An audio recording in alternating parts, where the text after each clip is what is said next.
Ladies and gentlemen, boys and girls, welcome to an exciting episode of You've Already Peaked Gaming Podcast, featuring your podcast host, Locarthemanbeast. Also, fighting out of the red corner, the LobsterDust. I see you're still stuck at the Yap Awards. Yep, that's true. I've been waiting. I cannot leave until next year. Mark Fiden's dead. we got a weekend at Bernie's around the place. Yeah. All the drugs that he's consumed is just embalmed his body, so he's not really decomposing. He's just kind of existing. Yeah. I like the idea that you can mummify yourself before you actually die. Yeah. You actually get less gaunt. Like, as things start to sag, it starts to fill out a little bit. Oh my God. So what's up, man? Another week of paradise. Another week of us. Paradise. Another. Yeah. Yeah. Yeah. Yeah. Yeah. Yeah. You know. Yeah, no. I'm watching things around us slowly deteriorate and fall apart. Like, you know, without like ever being heavily political or anything, that like everybody's like, oh man, we're headed for a recession or whatever. And like, it's a talk that's going around, and you hear it a lot in like the younger generation, like the Gen Zers that are now like at the adult stage and stuff like that. And like, oh my God, a recession or whatever. And like all the millennials are like, it's the scene from Buster Scruggs or whatever, like First Time. You know what I mean? Like, yeah. It's like I watched this. It was a TikTok or something. It was like, why we've lived through 3 recessions, three of them, and it's like, and I feel like the last one never really like unrecesses. No, it's just like just. Everybody's like, it's like, why is Gen Z and the millennials not like freaking out over this, trying to do something? And like someone like, you know, duetted it and was like, baby, we've been through this more than once at this point. Like, we're just coasting. Yeah. You know, we're just doing what we got to do. We don't know what's going to happen. You know? Yeah. Are you? I read this article that a bunch of millennials are now selling all their houses that they bought during COVID time because they realized how bad that investment was. Like everybody that was selling houses during COVID at like a peak amount, because everybody was, you know, getting away or doing whatever or moving off of stuff. And because of money and all these things, people were buying houses, you know, 20% over market value or 30% over market value because they just want to snag 7% interest. Yeah, exactly. And now everybody's going back going, oh, we're headed for like a potential collapse. Like we're going to lose money on all this. And like the banks don't give a shit. They're still going to want their money. You know what I mean? And so like everybody's trying to sell their homes again. It's like, that's what I was. I mean, I was. Hold on. The funniest thing about having the cat is that this is how it's always going to be. Always going to be like this. Shit's going to get knocked off the shelf. The best thing you can do is just turn it into an outside cat.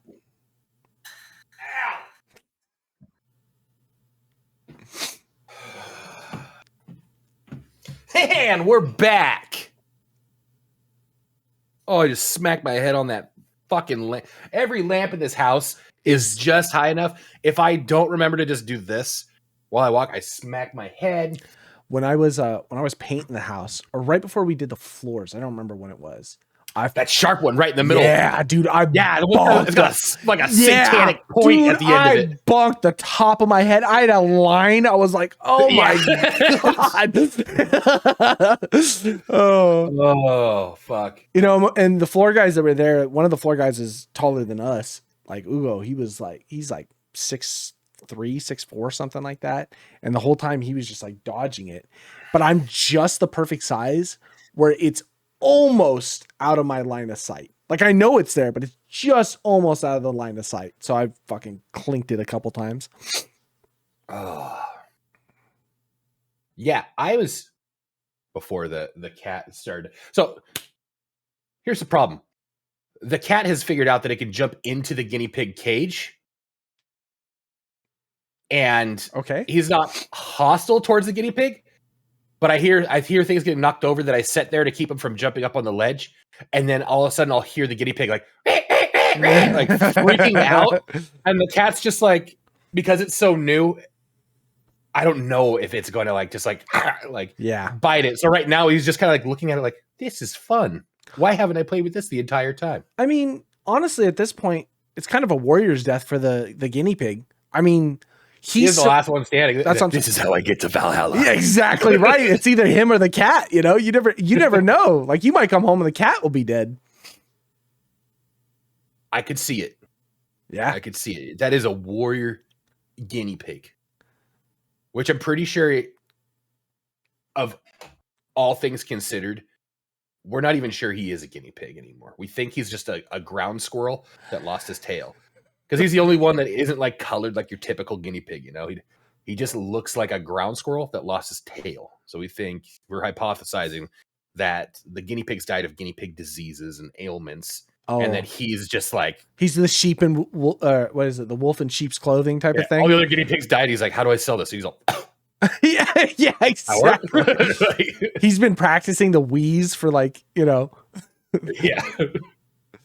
Oh Christ. I mean, he's a trooper. Yeah, he's a trooper. So back to what I was saying. I was saying a long time ago, this is now an economics podcast. I was saying a long time ago, like when I had just like split up and got bought out of my house, people are like, are you going to take that money and like buy another house? I was like, not in this market. And that was at like 5% and things hadn't even climbed high. And I had friends that were buying at like, I think 5%, and he spent $675,000 on his house. And I was like, dude, I hope you know what you're doing, because I don't think that's smart. No. But then the market kept climbing. Now his house kept climbing. I've been watching this bubble for I don't know how long, thinking like this isn't sustainable. Like house prices cannot grow at this rate. No. And I've been waiting for a long time, and it's not like I can even say like I told you so. Yeah, but I mean it's on its place. I mean, for the longest time, I've never wanted to actually physically own in California, just because we've watched the market be so volatile for so long, the ups and downs and everything, and then with owning, it's just all of the shit that comes with California. The taxes, the cost of upkeep, taxes are wild. You know what I mean? Property taxes are not fun. You know, so it's one of those things where it's like, you really have to know what you're doing. Like all the people that buy like fucking dilapidated or foreclosed homes and then rebuild them, like everybody's like, that's such a good steal. It's like, not really, because you had to invest fucking so much money into the home to get it up that you're basically going to break even if you try and sell. You know what I mean? I mean, it's especially nowadays. It used to be like when I first bought my house in Orangevale, all the houses around us were getting bought up, and they were. See, it's hard to do it like just as a person, you know. It made sense when there was like construction companies like, oh, we'll buy this house. We know that we have the tools and the mean how to do this, and in a 3-month time span, we can make probably $20,000 off of this. I agree. That's not a bad idea. If you're a person who doesn't have the tools and you think that you're going to buy a house, fix it up, like by the end of it, I don't even think you're going to break even after like materials, tools, time spent, anything like that. Like, especially because like just in general here in California, the way it works with general contractors and other companies, Like, yeah, that's the other thing. Start pulling shit out. The first time that you open up a wall, you're like, this doesn't look permitted. You're fucked. Yeah. Like, you're going to start finding out we're like, that back in the 60s, code didn't exist. Exactly right. I mean, not only that, it's like we're Class B general contractor, right? So we can do anything. We can do and work on anything. But certain vendors will not sell to general contractors because it minimizes the market for other things. So like HVAC, if you need to get HVAC in California, you have to go through HVAC companies. Like you can have anybody do the work, but if you need to buy ducts or any type of like kind of protects their industry. Exactly right. And so because of that, it makes like you can subcontract, you can have a general contractor hire someone who is HVAC for their company, and then that's how they get into it. But for the most part, unless you have certified people or whatever, like vendors just won't sell to you. And so as someone who doesn't have that, you start working on your home, right? You're just an individual buyer. You start working on your home and you get to that point, and then you go, oh, literally I can't do that. And that's how there's no cutting corners. That's how people the make price is the price. And that's how people Mickey Mouse shit. Then they end up going to Home Depot and they get the Weekend Warrior thing. And it's like, I can do this myself. I know how to watch a YouTube video. I know to handle this. And then you put it all in. And then, 2 years later, you're like, I don't understand why everything's leaking. You know what I mean? It's like, we talk to enough people like that. Like it's literally called duct tape. Yeah. Why isn't it helping my ducts? Yeah. I got called out to a house. They were having foundation issues, and like the house was like settling and like half of the house was, and I'm looking at the home and I'm looking at the section. And I'm like, this looks like an add-on. Oh yeah. My husband did this a while ago. And I was like, how long is a while ago? Oh, well, we bought the house 60 years ago, type of thing. And it's like, okay. I was like, did he have help with this? Like who? He's like, no, he just did it himself. And I'm like, okay, well, this is why you have foundation issues. You know what I mean? Like, and I was like, you've probably had foundation issues for a long time. It's just now that it's apparent. And I'm like, okay, well, there's not much you can do to fix this without going at the top end. They're like, well, we're on retirement savings now. It's like, so sell the home, like, or live with a house that will eventually fall. Like you can't do it for pennies anymore, Yeah. When I was young and naive and going house shopping for the first time, I remember seeing some houses that you could tell they were add-ons. I was like, no, you can work on this though. You can make this look better. I'm so glad like all of those like just dodged their way away from me. Yep. Because it's like, even if like the fascia and all like the surface level stuff looks okay, like it still looks like an add-on, and B, most of those things, I guarantee you, they're probably not permitted. Nope. Never were. And the second like you start getting to like the actual like studs of it, you're probably just gonna see a gang of like 12 nails just holding one thing in. They're like, yeah, we wouldn't want to put a lag bolt in, so 12 nails would be great, just hitting the shit out of it. Like, swear to you, man, it is so common. Or like I saw one where someone did do lags, but what they did is they bored through like the center part of like 2x4s and then added lags in, like he would do like a latch for a door. And I was like, why? And they're like, well, that's the only way to get it straight on. And I was like, yeah, but you just completely ruined the integrity of like the board that you put on. Like, all right, man, whatever you want. I think it's wild what people come up with. Now, here's the thing. Code, I think, is complete bullshit. When I got to pull permits and stuff like that, it's just a way for fucking California to make more money. You know what I mean? And I understand the safety issues with it. And if you have no intention of selling that home, if that is literally going to be your forever home or whatever it comes out to, you know what I mean? And it's not going anywhere and you're going to keep it forever. Who gives a fuck? If that roof collapses and kills you, so be it. You know what I mean? Like, Godspeed. You've already decided you want to die in the home. Exactly right. Godspeed at that point. But then when you call me to fix things because you hodgepodged it, I'm like, ain't no way, man. And like, I could do a lot of I could get a house and do a fixer upper. You know what I mean? Like I could.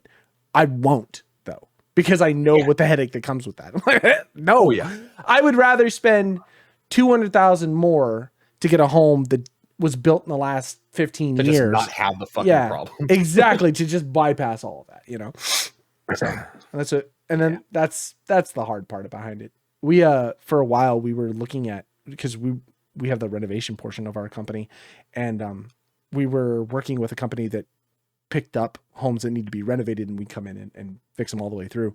But we ended up getting homes that were like, there was a fire in the home, and then the fire department came and like blasted, 100,000 gallons of water from the top floor down. So we need to rebuild everything. It's like, just tear it the fuck down. Like, start over from scratch, Well, the foundation is good. Great. Foundation's fantastic. Pull the studs and start there. Yeah. God, man. Trying to patchwork together, fucking just going beam by beam. Yeah, this one's okay, right? Okay, we'll just put another one right next to that. Yep. Tear out this one. God, yeah. People that sandwich old beams with like new beams, and they're like, "That's how we got around code." It's like, yes, you did. Yes, you did. Oh man, trying to find a stud on a wall and it's just all stud. Yeah, yeah. Oh my god, people are crazy. So next month, the 14th, I'm going to get my book signed by Mr. Matt himself. I don't understand why you can't just request the day off or swap a shift. There's no swapping shifts for me. Oh yeah. No one ever gets sick. No one ever has an emergency. That's my job. I'm covering other people. I'm covering 1.5 people. So all of my shifts are shifts that already like had the emergency like bat signal sent out. That's why I'm working so much. I get it. So the girl that's on like medical leave for surgery, I've taken all of her shifts plus everything else that like somebody else during that time also had like a wedding that they've had tickets for and stuff like that. So they're gone. And on that day. See, that's the point. On May. Like in May, the first half of May is where the wedding's going on and somebody's gone. Another girl already had time off plus the medical leave. I work, I think 27 out of 31 days. Got you. In May. It's gross. So, well, and it's like all the days before I said yes, they had a brick of days, and I said I need this day off for Janica's mom's birthday, this day off for something else, and then I said everything else I'll take. And they did that for most of April, May, and June. Gotcha. So at that point, I basically confirmed my own schedule. And, I got you. And if there was like a thing, like if that day popped up, or if I knew that was a possibility, I might have tried to like get that one off. Yeah, but it's just out of my hands. That's all right. I'll have him sign something for you. a napkin, and right before you give it to me, yeah, there you go. No, I'll have him sign my book for me, just basically in like with like new achievement unlocked, better than your friend, like haha Brad. God, he is just the gift that keeps on giving. Yeah. I'm part of like, I'm part, but like, because I've seen so many like things on Reddit about him, like just like, it's like fan art and stuff like that. I see like the way he signs is all new achievement unlocked. You gave the author carpal tunnels. Like, but he's just so funny in the way he like does everything.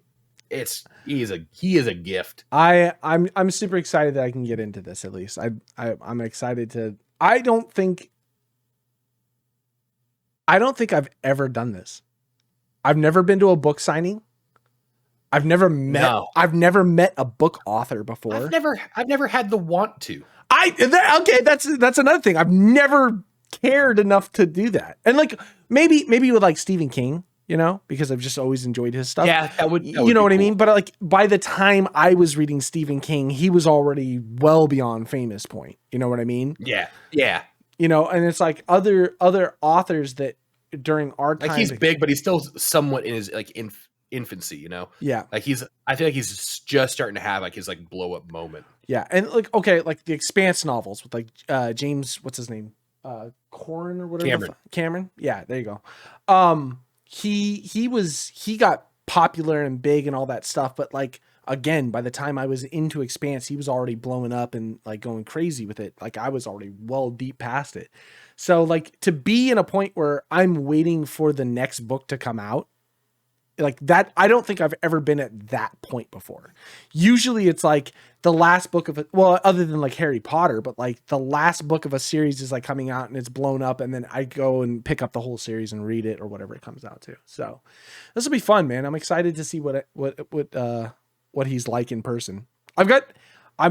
So I guess there was a panel behind and that was completely full. So the girl called me and she was like, "Hey, I remember you on the list." And I was like, "Who is this?" And she's like, "Oh, it's such and such for Barnes and Noble." And I was like, "Oh, all right, cool." She's like, "I couldn't get you into the TED Talk or whatever." And I was like, "That's fine. No big deal." I was like, "I appreciate the phone call." She's like, No. I'm clicking the button right now to open up for the signing. And then I have to call the rest of the list to let them know you didn't make it, but you can sign up. She's like, "I wanted to let you know because I'm clicking the button right now. Go to this site and then go in and put your number in." I was like, "Oh, perfect. Cool." So then I did that. It was free or whatever. And that's why I texted you guys yesterday. I was like, "Do you want the fucking sign up thing?" Because I got the inside scoop. I'm just excited to at least get a book signed, shake his hand. And I just want to ask him what the AI's voice is in his head. That's all I want to know. Yeah. That's all I want to know. And that's it. Fucking God. I was thinking about this. I think about this a lot. Because we were like joking. We were like, "Oh yeah, like you go like barefoot with like manicured feet and like heart boxers on." It's like by his own design, how crazy his events must be. It's the Rocky Horror effect. You're just trying to like talk and people glurp motherfucker. Like can't get a fucking serious word in edgewise. I just imagine walking, but it's gotta be like, can you imagine this? The smile you gotta have, like, this is my circus, Oh God, yeah, absolutely. I want to know what it's gonna be like walking in and just hearing a crowd of people like the seagulls from Finding Nemo just saying, "God damn it, donut." Yeah. You know what I mean? God damn it, donut. God damn it, donut. God damn it, donut. I think it's interesting to see it happen. And now it's one of those things where like it's reaffirmed a love for like the kind of the RPG. Like I have been like looking and hunting for other RPGs to play because I've just been at that point where I want to play a game where you just level up like that, I think that's why I've been playing roguelites so much.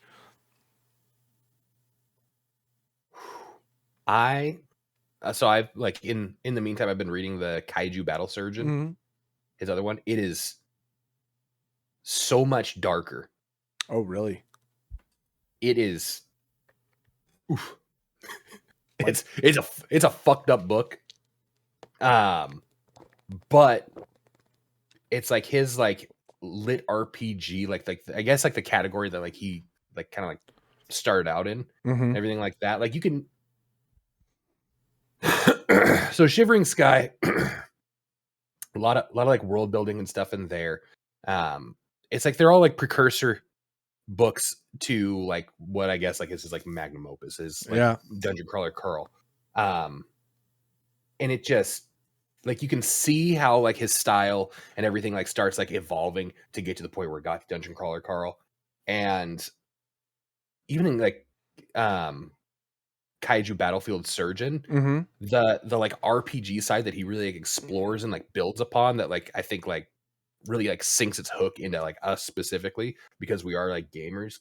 God, it'd be a great game. Really? It's and it's like you say the same thing about Dungeon Crawler Carl. Like, man, can you imagine like if this was a game like Kaiju's like the same shit? It's all built around a game, and he like builds like all the mechanics for the game and all the different things, all the different plot lines. It's like there's so much like potential there if like somebody were to try to like adapt into that, jump into it. Yeah. And that's what I was saying, man, wherever he decides to go with this, if he does licensing or he decides that, like someone should take it over for like a TV show or a movie or, whatever it comes out to, I just feel like you got to get the right person to touch it. You know what I mean? Yeah. Like we were talking about like with, so many different things. Like I don't want to see someone get a hold of it and they adapt it what they think, but they've never played a video game before. You know what I mean? Or they've never like, I played Mario back in the 80s. Like, all right, you dumb son of a bitch. Like, that's not what we're doing here. You know what I mean?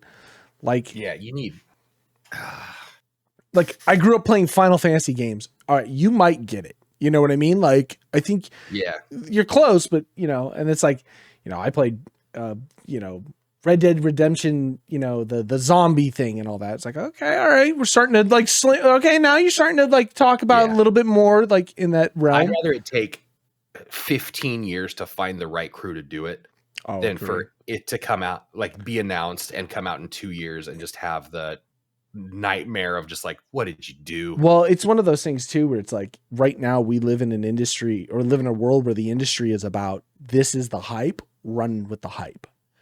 You know what I mean? Like I started. Yeah, that's the scary part. You know, there's a Apple TV series called Silo. Have you ever heard of it? It's about a bunch of people that like live underground, and like there's this whole thing about the outside world is destroyed and irradiated and no one can leave. So they all live in these silos that go underground and all this stuff. And there's the whole twist behind it is that maybe outside is livable, but they're lying to you the whole time and yada, yada, yada. Right. It's a little like Cloverfield-esque. Yeah, kinda. Yeah, a little bit. Oh yeah, like the whatever the Cloverfield Lane movie was or whatever. Mm-hmm. I started reading that, you know, and it was one of those things where I think Apple decided to, when the hype of that book came out and it was really big, they went with it. And I remember watching like some of the show and I was like, yeah, this is interesting. I don't think it acted well. And like, it was kind of like fucking slow. Reading the book though, I've been like, oh, this is actually a really cool, interesting take on it. And I feel like that's just one of those things, because it was at its hype. They wanted to push it out and get it going because everybody was still interested in it. You know what I mean? Because I mean, it was the same thing with Harry Potter. Deathly Hallows hadn't come out by the time the first movie did, right? No, it did. When was the first movie? Oh, you mean the first, like, movie one? Yeah. Yeah. I don't know. I feel like Harry Potter did it right. Even for like what they left out, I mean, like no expense was spared. Like they knew like, oh, this is going to be big. Like, and like they just happened to catch the wave with the books, ride the wave, and really like release like a really fucking a legacy product, you know? Yeah, that's a good point. You also had a cast behind it too that was huge. And I'm not talking about fucking Daniel Radcliffe and all them. I'm talking about but all the supporting. You exactly. Gary Oldman, you had fucking like all of these like his like storied actors of their times that lent themselves to that. That's like kind of like the genius behind it. The cast is like you have these like young kids and like most of this is like their first acting job and everything like that. But you have all of the support around them. These people that have been in the industry so long that can like teach them like, okay, like, hey, you got to grow. Like to have all of these childhood actors and only one of them became like a fucking crazy person. Who? I think it was like Crabbe. There's like Crabbe and Goyle. Oh yeah, that's right. One of Malfoy's lackeys. I think like book 4 or movie 4 or movie 5. They had to recast one because he was just like getting so much fucking trouble and like being such an asshole. But like for that, like just that amount of success amongst childhood actors is unfucking heard of, you know? Yeah. And then not only that, just the childhood actors they were, like Emma Watson went on to become semi-famous, I think more or less for not for her acting as much as maybe just her looks. Radcliffe just was famous because he was Harry Potter. And then the dude who played Ron, what's his name? Fucking Rupert Goldberg. He left acting and opened up like a fucking ice cream truck and like ran a business. This is like, what? Like, and he's just like, yeah, I just got done doing my thing. I did the Harry Potter stuff and this is what I want to do. All right, cool. Well, you know, I mean, honestly, like you've made such a huge amount, like royalties will last you forever. Like you found one of those things where it's like, oh, I don't have to do anything for the rest of my life. And I got out of this when I was 20 years old. Okay.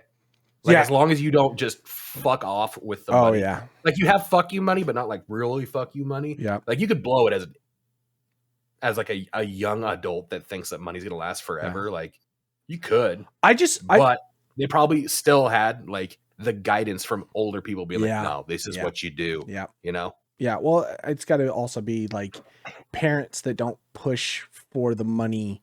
You know what I mean? Like if you instill your children early, especially like child actors or whatever, where yeah, it's about money, but at the same point in time, like if you're smart and things like that, but then you have to, it's also weird because you have to think about the fact that like all of the movie industry is all tied together. Everybody's related to somebody. Somebody's, got some in somewhere. It's all nepotism from the top to the bottom. You know what I mean? Like, so who knows? Who knows?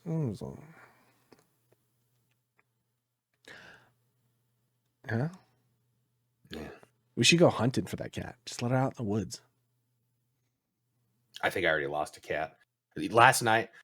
So last night I went out to pee off the back deck, and I almost pet a skunk.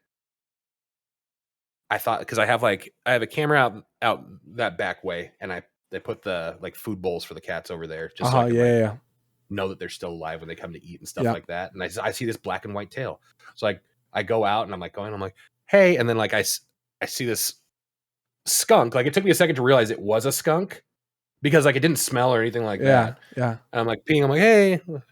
Oh, and I start like, oh god, and it's kind of like looking at me, and then like the tail goes up. Yeah. Like that. I was like, no. So I'm running, peeing through like the rails, like kind of like skittering sideways, and then it kind of like, as I start moving quick, it starts like doing its like defensive stance.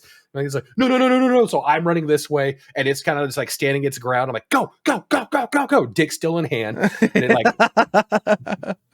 it starts like backing down the stairs in the back there. God, I had beer man. last night. Yeah, how was that? I can't remember. I didn't wake up. Okay, well, first I didn't get like hammered, kind of by design. Yeah. But man, I woke up just feeling just like the bloat from beer, dude. Ugh. I cannot. I just can't do it. I mean, even I was at a store, like a convenience store. I was getting gas, and I went in to get some Zins, and I was like, man, maybe beer sounds like a good idea. But then you start looking at all the beer, like none of this sounds good. But like I already committed in my head, like I'll get a 6-pack and have some beer. And so I got like 805 Cerveza, which just tastes like a shittier Modelo or something like that. Yeah, I don't know. I also think it's just like IPAs and stuff like that. All those beers are just so damn heavy, man. I wake up feeling like you ate a loaf of bread. Yeah, man. And like already bread doesn't sit well with me, It's like it's also weird that now I'm getting to a point like someone's like, you want a beer? And it's weird to think that like I would say like, yeah, can I get a Coors Light? Yeah. You know what I mean? Like that sounds. But have you had a Coors Light? I remember thinking that like, I mean, this beer's probably 10 years old. Yeah. But my mom had some Coors Light like at her house after I had like done like mowing her lawn or something. And like, you just like think of the commercial where you dip your hand in after some yard work and you pop it. You're like, oh, this is going to be good. Then you taste and you're like, oh, fucking why? It's not great. It's like drinking Corona. I hadn't had a Corona in probably 15 years. And I was out somewhere and they were like, oh, you want a Corona? And they gave me like Corona. I was like, yeah, man, I've had a Corona forever. Right back in the bottle. I was like, no, God, no. What the? I used to drink that regularly. That was my beer of choice, dude, for years. Oh, Coronas before 10 o'clock at Hacienda. My God, I loved Corona, man. We'd get there, we'd drink in the parking lot, run up, get there at like 9:40, order as many $20 worth of dollar Coronas. You just sit there and okay, we got a drink because at 10 o'clock the sale ends, and then we can just have a couple drinks, And then the couple drinks were, let's get a black Superman. 21-year-old drinking. What were those Jaeger drinks that we were having? Oh my God. Me and Aaron used to get them. We'd get a black Superman, and then me, Jeremy, and Aaron used to buy them all the time. It was like Jaeger and something. It was Jaeger barrels? Jaeger and root beer? No, man. It was nothing like that. It tasted like foot. Like it was awful, but it would just get you blackout drunk. God, I cannot remember. Liquid cocaine. Yes, the liquid cocaines. Oh my God. You're a fucking dirtball. Yeah. Oh God, dude, they were so bad. Oh man, and we get like 2 or 3 of them throughout the night.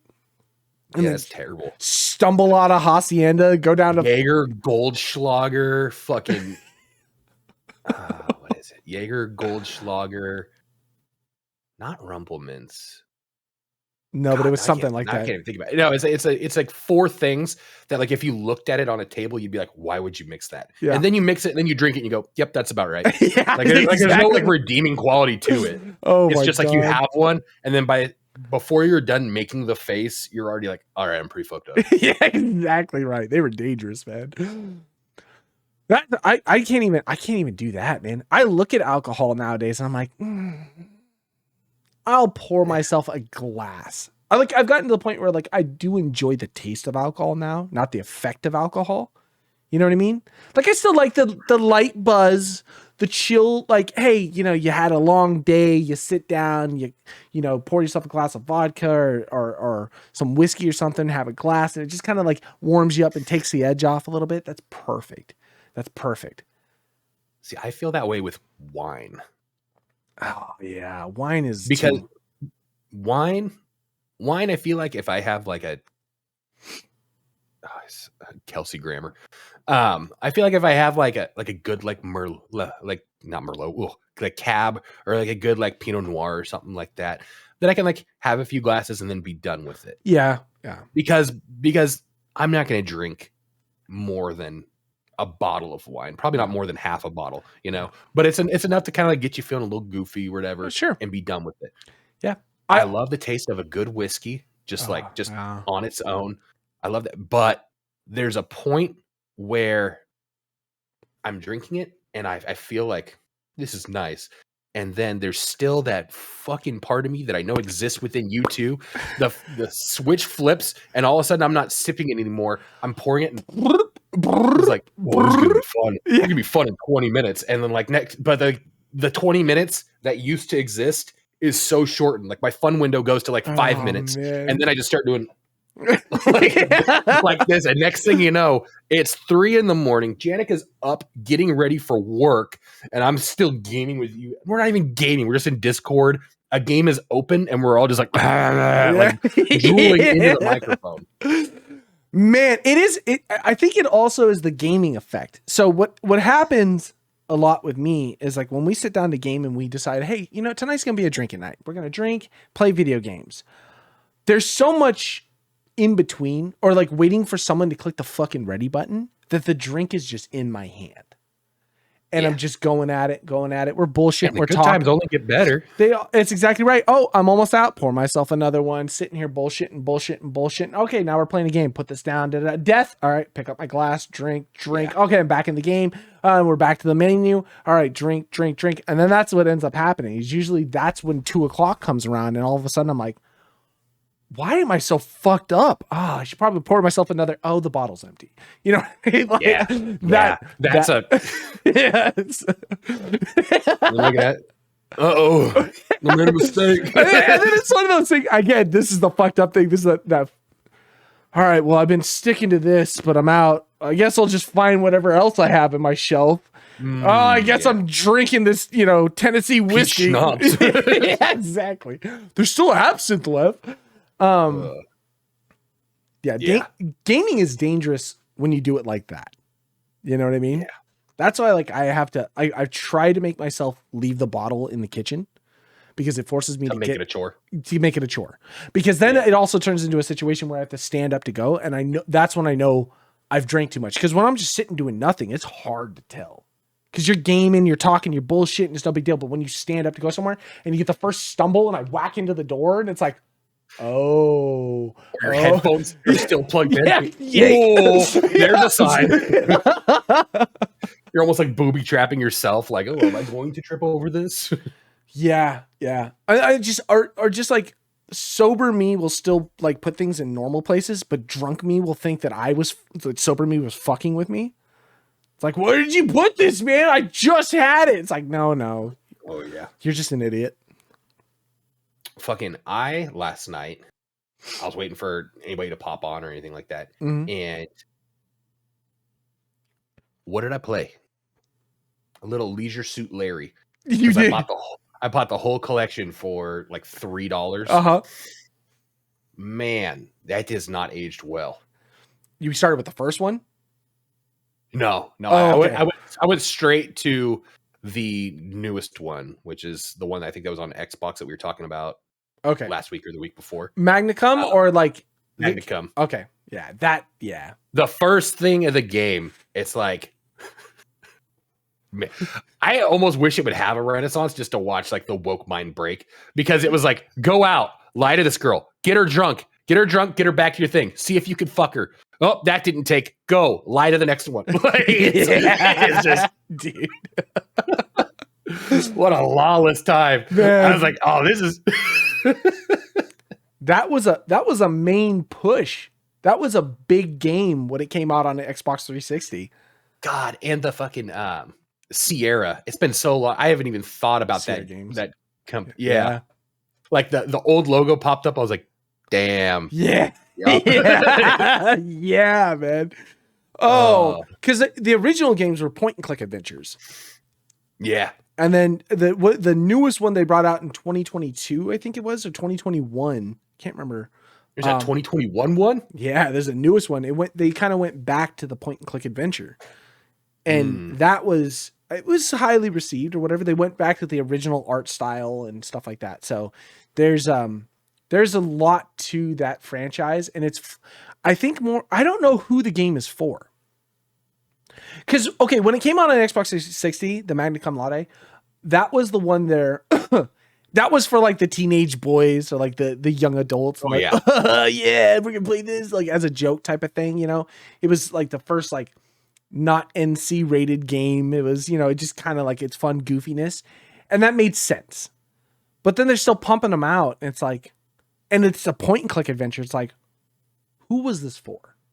Yeah. It's not for anybody other than the deviants. Yeah. And you're not getting like cash grab out of it. You know, you're not like, let's pump one more out. Like, it's not like there's the market that's like, let's get this. Yeah. Like, we're going back to an original franchise that people loved and cared about. Halo? No. Leisure Suit Larry. You know what I mean? Like, it just doesn't make sense. I love the idea though. I love bringing it back to stuff like that. That's fun. You know, that makes me laugh. I love seeing weird shit like that pop back up. Like, I would be all about a new Conker's Bad Fur Day. God, yeah. But I think that license was owned by Nintendo, and I don't think they will ever do anything like that. No, yeah, you know they're what I not. mean? They're not doing shit with that. No, God, no. Not in their current situation. That's what's gonna bring back the fucking Switch 2. Yeah. That would be. That's one of those things where the Nintendo market is really weird, because I feel like the more that they actually make adult games or games designed for adults that, you know, that look okay, there would be a higher clientele of people that would push it, because realistically, all you're going to go with for the children are going to be like the Marios, the Sonics. You know what I mean? Like, you're just going to have to ride that market, the Pokemons. I don't know, man. Nintendo's weird to me. I keep looking at Nintendo games being like, I want to play Nintendo. Like, I've got a Switch. I'm not going to buy a Switch 2 for the same shit, but like, you know, there are some interesting games. Like when the Zelda games came out, I played the Zelda games. Like, they were fucking phenomenal, man. I had a blast with them. But everything, like, I just can't justify buying a $300 system or $500 system and buying one game every like 2 years, because it's the same thing with the PlayStation. I keep thinking, man, I would love to have a PS5 for some of the games on there, but then I'm like, what would I really play on that I couldn't just get on PC or wait a year and get on PC? Yeah. You know what I mean? I have a PS5, and aside from like playing things that are just like couch games with Janica, it gets no use. Yeah. It would have been equally beneficial, if not more, just to build a smaller computer, even if it costs more, just to put like attached to a TV. Yeah. Almost, you know? Well, and not only that, like my TV is usually reserved for just the streaming services, which is what I used to use the PlayStation for. But then I just got an Amazon smart TVs and, or like that, and a Fire Stick. You know what I mean? Like even my Yeah. old TV that isn't a smart TV, I just plug a Fire Stick into and get the same effect. So now it's like that PlayStation literally sits there and does nothing. And like I even went through because we were we talked the other day about what was your game. I fucking hate this game. I'll never play it again. All right, give me 5 more minutes with it, you know?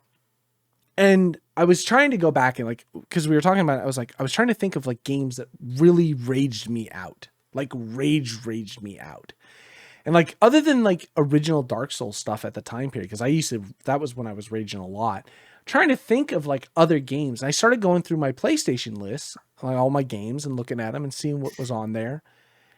And nothing really, I was going through like the whole catalog of everything I had. And I was like, nothing really got me ragey like that. Yeah.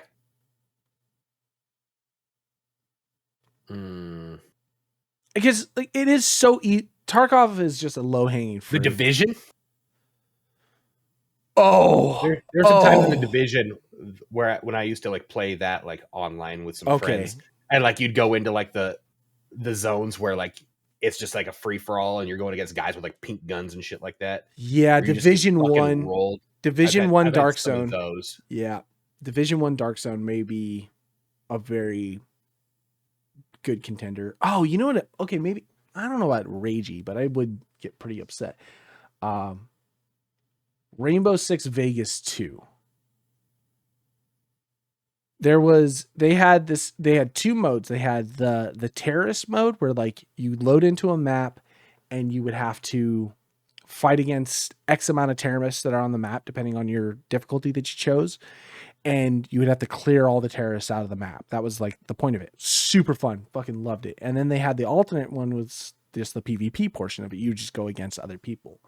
And I think that's what started the whole siege effect of gaming, where it was like you would play against people and it was like, I am getting smoked left and right. And it was just like, I cannot play this. I can't. I gotta get away from this.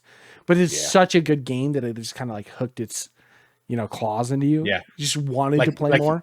You want to like, well, this is how I get better. But like, there's no like return of like gains. You're just dying and dying. You're like, okay, it can't, like, you're justifying. It can't stay like this forever though. Eventually I'm going to find a lobby where it's not like this. Yeah. And I can learn it. I can get better. Because there were days, an original Call of Duty time period when we were playing, where like Call of Duty 4 or like World at War, where I would just load in and I was just getting rolled left and right. And that was back at a time when everything was on console. So it's not like I could blame cheaters.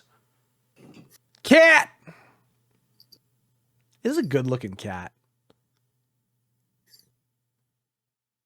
He's a terrorist. Yeah. Should hunt him. I make like maybe 2 dumplings out of him. Just the hair that just went everywhere. But like Call of Duty time period, when you were playing on console and you knew there wasn't cheaters. So it was just in my head, especially when I would rage out over Call of Duty, was knowing that those people were actually just better than me. Yeah. You know what I mean? Like the hard pill to swallow. That was the hard pill. That was back when I used to boomerang controllers. You know what I mean? Yeah. That was the time. It was like, I just suck. And that was like, I need to walk away. But then it was always come back and be like, okay, the only way I get better is just keep trying. And that was when that was the time period where I was turning sensitivity up to 10. You know what I mean?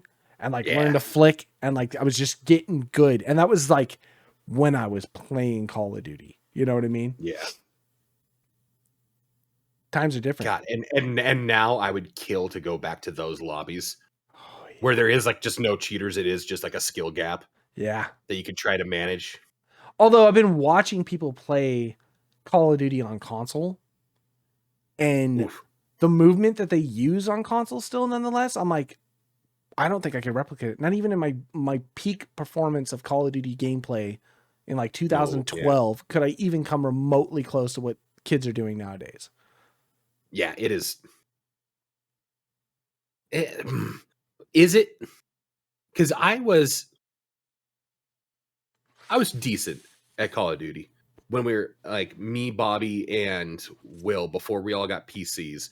We were all just fucking like on console. We were all just playing. We'd play like Blackout and some Warzone.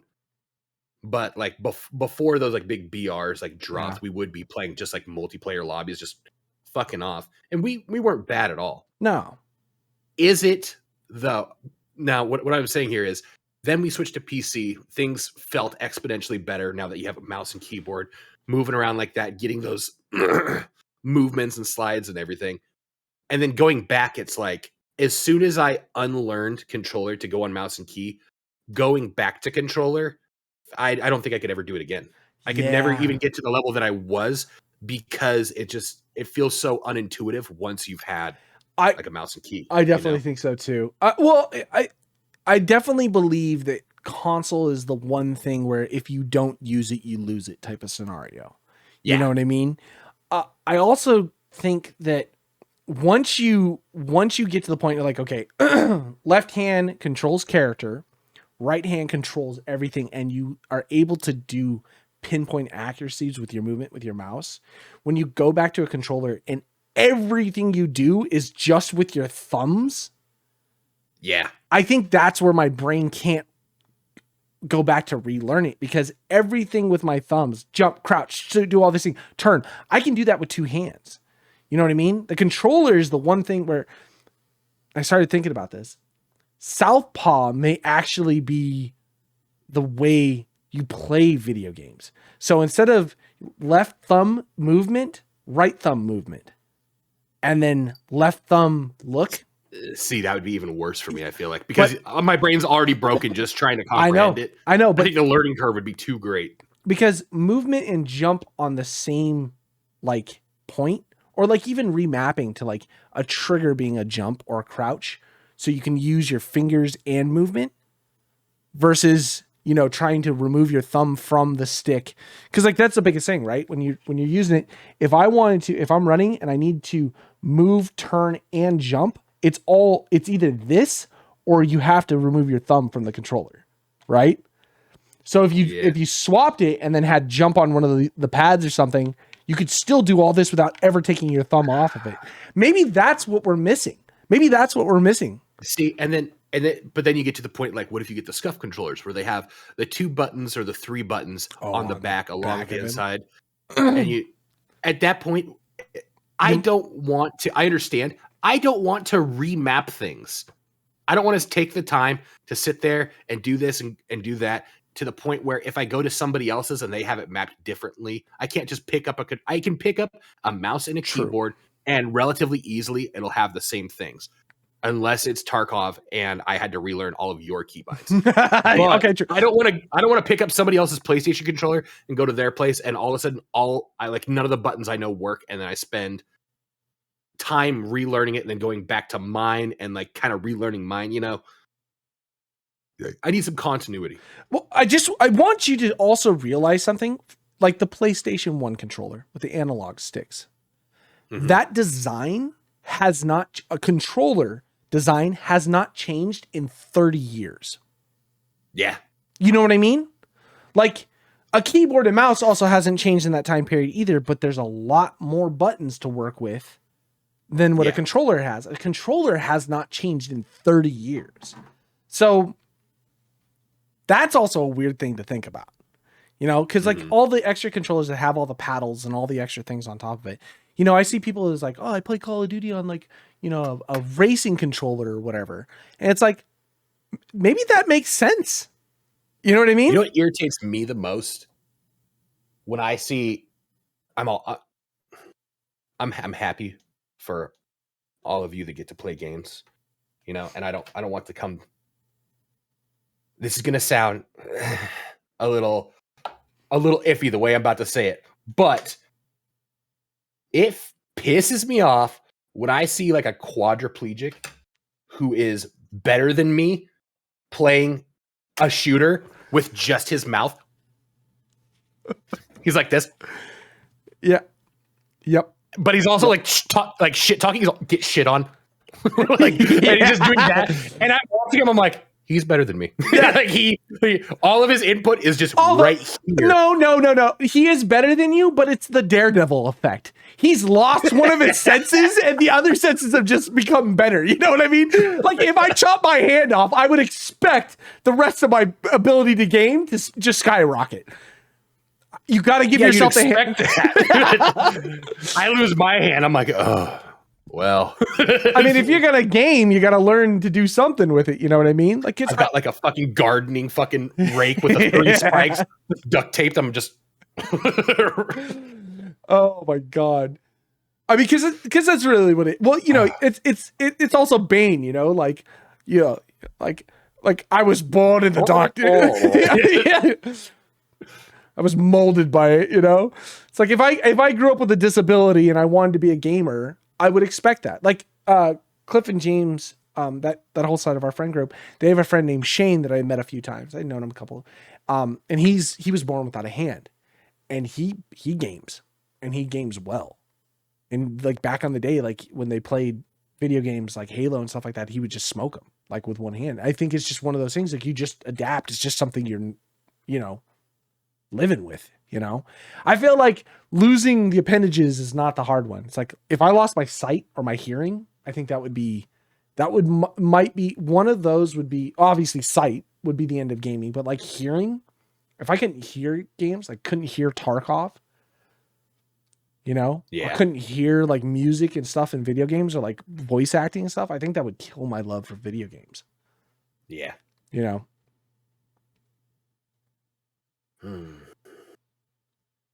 Because it's coming, man. I'm already deaf in this right ear. This thing is like, it's, if I plug my left ear, everything on here sounds like peanuts. And I thought for a while, maybe is it like compacted or something like that. Nah, it's just too many concerts and too much loud music as a young kid. Yeah. I was just I had a patient that she's like, oh yeah, like I was scanning her for like hearing loss or something like that. I was like, so is it like a rapid onset? Like I, you know, going through like the clinical steps to figure out what exactly I'm scanning for. And she's like, nah, just a whole, it's like 70 something years old. She's like, just a whole bunch of sex, drugs, and rock and roll. I was like, hell yeah. Yeah. I was like, you know what's sad? I was like, I don't think I should be at that age where I'm starting to feel it, but man, I feel it. Like there's certain times where like I'm like driving and I turn the music down. I'm like, this is too loud. like it doesn't need to be that loud. She's all, that's no way to live your life, honey. See, exactly right. I was like, yeah, I know. And like, I think that when you see pictures of people who have like earplugs at concerts, you're like, what are you doing? You're not getting the experience, but they're going to enjoy the music longer than me. Like, I mean, it's one of the things now where I've noticed that I've been turning the music up. Like, I just can't hear. I'm turning into my grandmother, right? Like, it's just like, you know, I got to crank it. And like, where was I the other day? Something, I had the music cranked up and like I pulled in someplace and they were, and I was meeting with friends and they were like, God damn, is your music loud enough? And I was like, no, this is like normal levels for me. I didn't realize it was just the volume knob's maxed. Yeah. Everything's just started because, you know, the speakers can't keep up with it. But then it's also gaming too. You put these headphones on, you know what I mean? And you stick them on your head and then we play.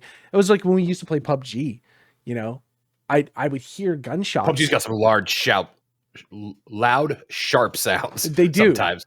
But it's like when somebody sneaks up on you with a fucking smidge. That burst fucking gets you. Well, it was also one of the things, like the maps are so fucking big. You have to be able to hear when pops are going off. And be able to tell what people are using and stuff like that. It's like if you hear like it's like, okay, like there's a fight going on, we get there. But you hear that like one like bah, it's like, oh, someone's got an you know what I mean? And like you gotta like kind of navigate it. So we would play And I was always the guy that was like, okay, hey, we got to go this way because there's a shot. And everybody else is like, I don't hear shit. And it was like, no, I know. But it's because I'm deaf and I got to turn everything up, but I can hear all that. It was like Cliff and Chris used to say, it was like, when we get into gunfights, what does it sound like? Loud. It's loud. But I'm keeping it on the line. Yeah, that's exactly right. Oh, Christ. Yeah, getting old, man. Getting old. It's fun. It's fun. It's also one of those things where I'm okay to get old. I'm okay. I want to be youthful in mind and spirit. I'm okay being old. I don't want body old where like I just hurt, but like age is okay. I'm fine. You know, getting to a point where, you know, there's gray in my beard, you know, and I can have the wisdom of talking to the younger generation and be like, you fucking morons. You know what I mean? Like, I'm probably not the real loose and fast with the word wisdom there. I mean, it is wisdom. It is wisdom, you know, in a certain degree. You know, you look at it and you're like, oh, you're only having 2 shots, pussy. You know what I mean? There's wisdom behind it. Never going to grow up to be an alcoholic with that mindset. Yeah. Oh, show them the future. I'm the poster child of what not to do. See, but you sell it well. That's the problem. You don't want to end up like this. Then your charming cares back there. I think I do. Like, no, you don't. Get out of here, Dewey. You don't want none of this shit. Oh man. Good times. You know what? Once things smooth over and things become a little bit less chaotic, you know, maybe we find that easy groove to get back into. You know, I think right now we're in that stage where it's work every day of your life to make sure that you have money, but maybe we do something right that we don't have to work till we're 70. Maybe we can retire at the 60 age point and then just do whatever we want. And if it means the rest of my life after retirement is I get to sit around, jerk off and play video games, cool. I'm cool with that. Yeah, so long as Steam allows you to keep those games in your library. That's a good point. Video games may not exist in the near future. Nah, they ain't going nowhere. No, not anytime soon, that's for sure. All right, kids. Let's wrap this up. Monday! Enjoy yourselves. Be good. Weather is hot. Put on your shorts. Talcum powder those balls. Get out and enjoy yourselves. All right, we're out of here. Bye-bye. Bye-bye.